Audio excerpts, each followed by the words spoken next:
Hello crafters! And today nga, gagawa na naman tayo ng bagong project at ito nga yung realistic frame in a Sintra board. So ayan, nag-layout na nga ako nitong picture na pinagawa ni client and ipiprint ko na nga ito dito sa ating Epson L3250.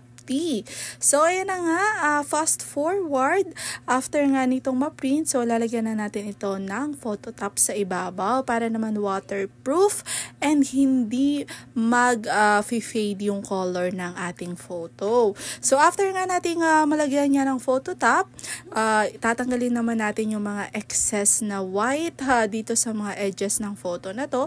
And then, after that, ilalagay na natin ito sa ating Sintra board. So, ito na nga yung aking in-order, ang ating A4 size na Sintra board na rigid. So, talaga namang napakatigas nito.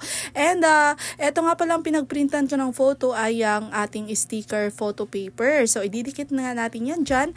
And then, ikakat din natin yung mga edges para maging eksakto siya.